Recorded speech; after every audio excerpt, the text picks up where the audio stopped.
Sa huling subsection na 'to, tatalakayin natin ang genetic studies, cross-cultural studies, at meta-analysis. Simulan na natin. Sa genetic studies, as the name implies, tinitingnan natin yung genetic root kung pwede ba nating i-explain ang isang psychopathology based on this particular biological factor deep into our genes. So merong iba't ibang paraan kung paano natin siya pinag-aaralan. Una ay family history studies, twin studies, at huli, adoption studies. Paano ba ginagawa yung genetic studies? Kailangan ba parating ini-examine yung genes? Pagdating sa family history, ang kailangan lang naman nating malaman ay meron bang diagnosis ang isang particular case, and then ang titingnan natin ngayon ay yung family pedigree niya. Pwede nating i-compare ang case kung saan siya ay may diagnosis at merong history sa family at isang case na walang diagnosis at history sa family. Ang gagawin nila dito ay iko-compare siya given na meron tayong qualifications na hinahanap katulad nga nun kung meron ka ba yung diagnosis at kung meron ka bang history at kung wala ng pareho na yun. Dahil na-qualify na ngayon yung cases natin, ite-trace na natin sa family tree pati sa maaring sa susunod din na henerasyon. Kadalasan ay titingnan naman ng mga 3 henerasyon at least yung family tree.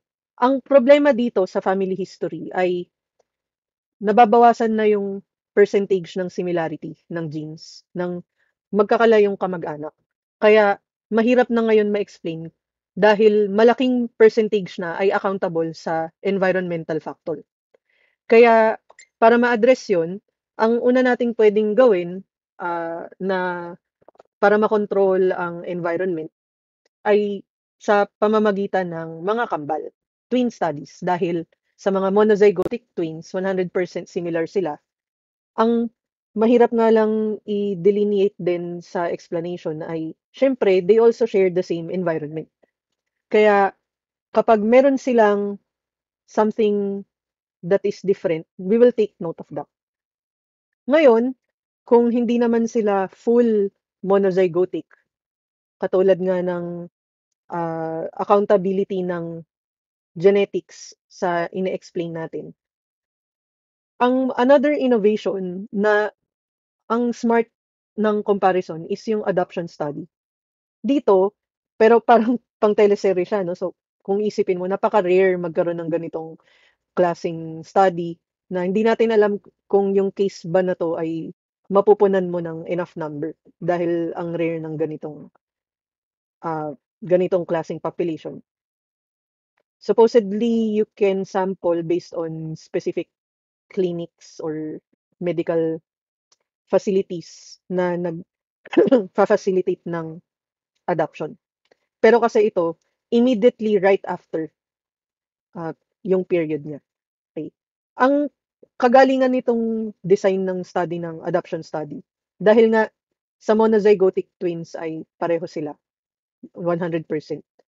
Kapag magkaiba sila ng environment, ngayon, you can already determine that it is because of the environment. That's for the twin. But in the adoption study, para siyang hybrid ng family history study din. Dahil ang kino-compare nila ngayon ay yung traces ng diagnosis sa family tree ng biological family saka sa adopted family. Sa adoptee rather family. Ngayon, masasabi mo na kung makikita natin, matitrace natin yung psychopathology na meron sa adoptee and yung adoptive family, ngayon, pwede mong maipin yun that it is accountable to the environment. But when the occurrence of the diagnosis or the psychopathology is between the traces ng biological family and the child, dun mo na masasabi na kahit nagkaiba pala sila ng environment, dahil sa genetic predisposition talaga nila, sila nagkaroon, dun yung naging cause kung bakit nagkaroon pa din kahit nasa adoptive family na. So yung comparison na yun ay napaka-meaningful. Yun nga lang, hindi ako aware kung meron ba tayo sa Pilipinas na ganitong ka-advance na klase ng study dahil in terms of logistics and ethical aspect of conducting this, technical siyang i-execute. Imagine tracing people, 'di ba? Kaya ini-imagine ko kung paano siya gawin, and I think ang pinaka-authority dito pagdating sa Pilipinas would be UP Manila kasi meron silang laboratory ng, genetics lab. Pero hindi ko alam kung nagko-conduct ba sila ng twin studies. May ibang field ang tawag nila sa twin studies ay behavioral genetics. Dahil nga napaka-useful ng twins dahil ma-account mo yung percentage nasan ang environmental and sa ilang portion naman ang genetic, biological. This is just a graph to show you how the degree of genetic relationship wanes down kapag lumalayo na yung ating degree of relationship with the family. Okay. Another research method is called molecular genetic studies. Kung kanina, genetic studies siya dahil twins yung pinag-aaralan.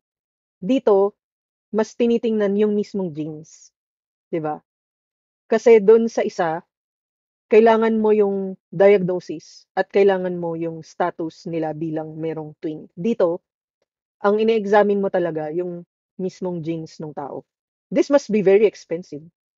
Imaginein mo kung sa isang study nila, ilan yung pagkokondaktan nila ng ganito. Napakamahal mag-execute ng ganitong klaseng pag-aaral. Kasi equipment pa lang, ni-imagine ko pa lang. Bali dito, parang group comparison din, pero instead of demographic profile, socio-cultural, socio-emotional factors, what have you, in terms of the theory that you're testing, dito, yung genes yung tinitingnan nila. At kung nagkataon na merong coincidental correlation, maaari ka nang mag-formulate ng speculation in terms of ano kaya yung role nitong genes na 'to? Bakit sa mga in-examine ko na merong diagnosis nito ay meron din sila ng specific genetics genes na 'to na maaaring sa simula hindi mo siguro maiisip, pero dahil na-observe mo siya firsthand, dun ka puwedeng magsimulang mag-speculate na kung ano kaya yung role nila. So, it's really more on looking at association. Bakit nagko-co-occur together? Yun yung gusto nilang makita. And lastly, second to the last, we have cross-cultural studies. Dito, hindi lang naman abnormal psychology ang pinag-aaralan. Importante ang cross-cultural study dahil nga sa introduction natin, 'di ba, inintroduce natin yung konsepto ng cultural relativism dahil merong mga behavior na considered admirable or not admirable na mas sensitive yung mga tao para i-critique. Kaya puwedeng magkaroon ng variation when it comes to interpretation, kung ano yung considered to be abnormal. However, the good thing about cross-cultural studies is that since we are collecting data from massive sources, mas nami-minimize na natin ngayon yung potential sources of error ng variation. More on statistical technicalities siya in terms of volume. Dito, magiging meaningful yung makikita nating similarities and differences dahil masasabi natin ano ba yung pwede nating i-conclude na somewhat universal, and ano yung pwede nating tingnan pa maigi kung nagkaroon ng something different among them. Ang challenge sa mga cross-cultural studies ay ito nga, halimbawa yung meaning ng concepts and theories. Minsan, merong mga terms, hindi lang naman as direct translation ng English to Filipino halimbawa, pero kasi yung kung paano binigyan ng meaning yung isang konsepto or maaring magkakaiba o kaya naman non-existent sa ibang kultura. Then another thing is meron ding halimbawang sa measurement error na wala ngang direct translation kapag gumamit ka ng isang assessment tool or instruments. And then the way people would react to the researchers can also vary.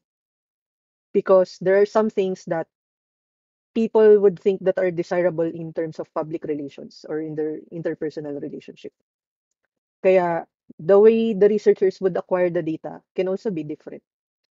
Lalo na siguro ang pinaka-issue natin is yung mga magde-decline sa mga ibang lugar dahil iba yung pananaw nila. Kaya minsan kailangan ng ibang research methods katulad ng ethnographic observation na mag-i-immerse ka muna talaga dun sa grupo ng mga tao. Then, sometimes researchers may misconstrue the behavior. Halimbawa, ang siesta sa atin, ang mga Amerikano, una nilang na-perceive yun bilang something that is lazy. Pero sa ating Spanish colonizer, ang siesta ay something that we find to be a normal thing na parang we're being mindful, we're taking rest, di ba? Pero the way it is perceived by other culture is different. And therefore, itong mga personality na attributes na maaring hindi admirable tingnan, maaring maging factor on the way they perceive the abnormal behavior. Lastly, we have meta-analysis. Ito, hindi lang naman ulit sa abnormal psych siya ma-observe. Sa lahat ng mga topics na pwedeng pag-aralan ay maaaring may meta-analysis. Lalo-lalo na kung sikat talaga yung topic. Ito yung attempt para magkaroon ng well-established knowledge tungkol sa isang topic. Dahil kung paulit-ulit siya, ibig sabihin marami ng mga researchers yung nag-conduct ng study at gusto natin magkaroon ng unifying statement about the claim, about a certain claim. Ang gagawin dito, hindi lang pagsasama-samahin at i-organize, magkakaroon pa ng isa pang analysis. Yung binanggit ko sa ibang subsection, yung tinatawag na effect size, yun yung i-average nila across different studies para ma-determine nga ano nga yung bottom line among many different studies, ano yung lumalabas na major na pattern. Pero problematic din siya kasi merong tinatawag na bias pagdating sa pag-publish ng mga significant results. At yung mga statistically non-significant, parang nilalagay na lang sa drawer at hindi na sila sinasubmit for publication. Kaya maaring kulang yung impormasyon na masasama dun sa meta-analysis para mag-contribute dun sa ano ba yung pinaka-prevalent na pattern ng data. Okay. Yan, so na-discuss ko na yung disadvantage niya. Okay. Okay. For the advantage, dahil nga collectively, marami namang mga studies ang pinagsama-sama, lalabas na thousands na ngayon yung sample mo. So definitely, magkakaroon ka ng statistically significant result. Pero iba kasi ang meta-analysis sa one empirical paper lang. Dito kasi, dahil pinull together mo na sila, kung magkakaroon man, let's say, ng some kind of systematic error na tinatawag, magka-cancel out na sila at mag-emerge kung ano yung real effect.